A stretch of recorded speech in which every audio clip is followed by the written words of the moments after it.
Hello everybody, welcome back. Jiu-Jitsu 2000 here today. I'm back with an interesting video for you today. I'm going to show you a simple technique that you can use to make a fire in snowy conditions. Stay with me. Right now you can see that there are some branches right here that are out of the snow. They're not on the ground. So I'm going to take some of these larger ones, like this, and what I'm going to use this for is a fire lay. Something to put on the ground to keep my fire out of the snow. This is just a barrier that'll give me something to build my fire on so that I don't lose my heat into the ground. See that? That's my fire lay. That's what I'm going to build my fire on top of. This stuff is off the ground. That means it's away from the moisture. That means of all the wood in the area where I'm at with all this snow, this stuff here is the driest stuff at my disposal. So I want to start by getting pencil sized and smaller. A lot of little pieces. You can hear this good clean snap. Listen to this. You hear that good clean snap?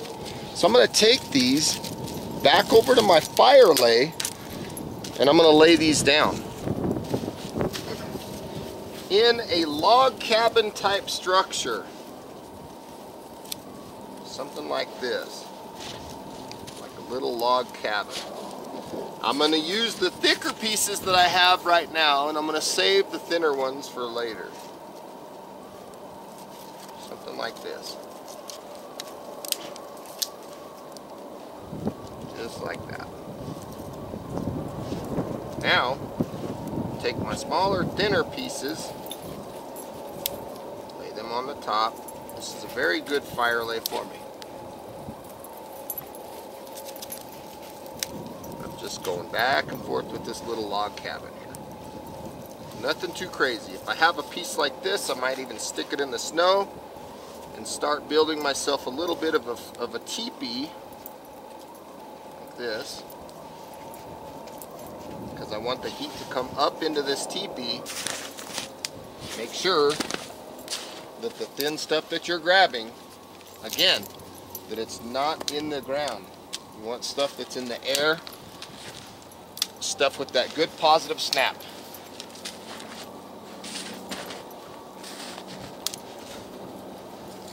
This is stuff that's going to be really good to get our fire going. Let's go back to our fire lay. I have a small container here. In this container I have some of my fire starters that I make. I'm going to set this stuff down right here on this lay. I'm going to reach into my container and I'm going to pull out one of my fire starters. You can see that I have 4 different pieces in this container. I have 2 of them right here. These are a little thinner. Go on, watch out. These 2 are a little thinner, and you can see that these 2 are a little thicker, these ones here. The ones that are thicker are full of Vaseline. These ones with the Vaseline are waterproof. You know, you can put them right in the water. And they have an accelerant in them, being the Vaseline. So I'm going to rip that thing apart. I'm trying to expose these fibers as much as I can. I'm going to lay one down right on top of my fire lay. And it's very important that I can get these fibers opened up. This is what's going to help me ignite. So I'm going to just kind of lay these babies down. Just like this. Just like that. Now what this piece is, this one doesn't open the fibers as well because this one doesn't have the petroleum jelly.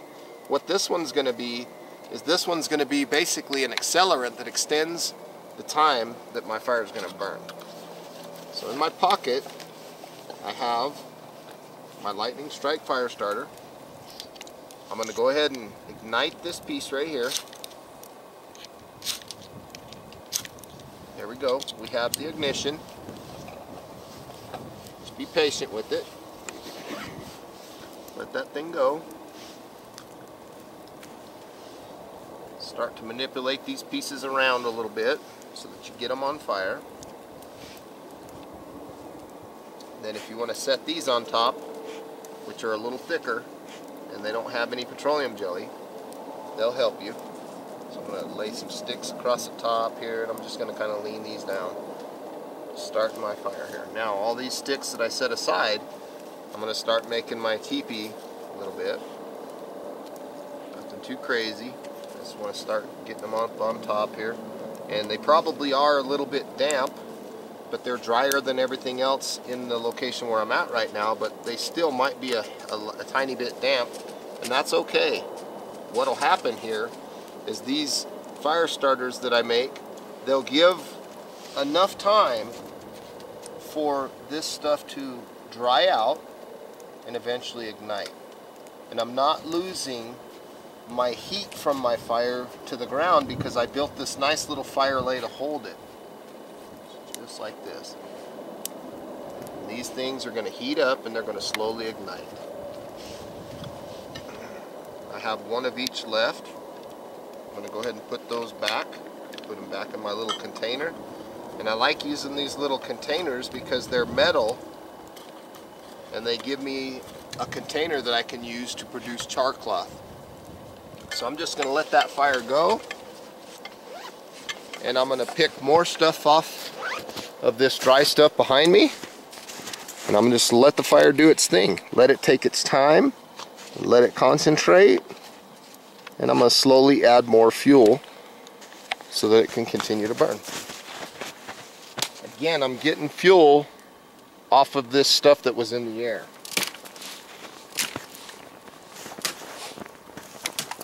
Now I'm doing pieces that are slightly larger than a pencil in diameter.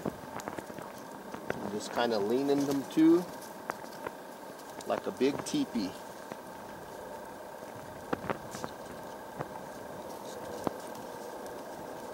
And just slowly adding more and more.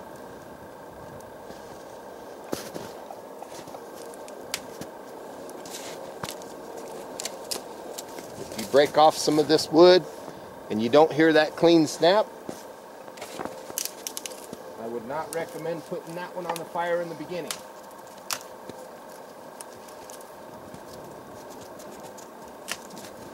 You want stuff that produces that good clean snap sound.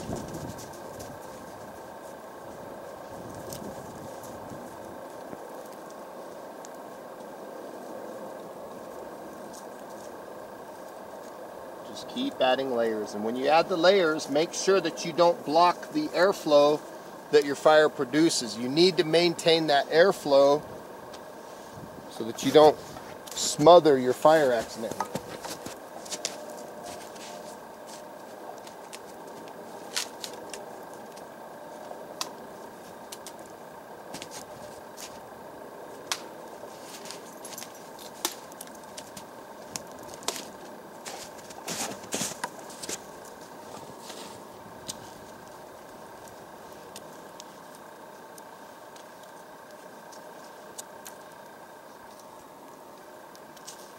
You can see on the back side here, I don't know if you can see it from your point of view, but I can tell here on the back side that the amount of fire starters that I used was way more than I needed. There's still quite a bit of fire starter left, and I already have a good sustainable fire.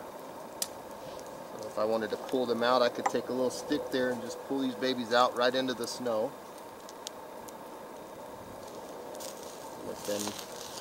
Let them cool, save them for use for another time.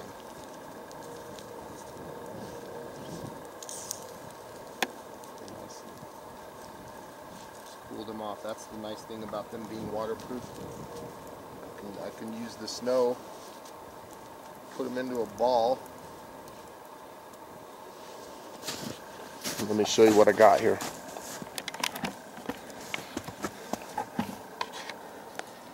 I got a little snowball here. Here's my leftover fire starters. That was what I had left. These two pieces. That's enough to make a couple more fires. I just wanted to show you that. This is the one that did not have Vaseline, and this is the one that did. But I'm going to go ahead and throw them back on the fire anyway, even though I don't need them.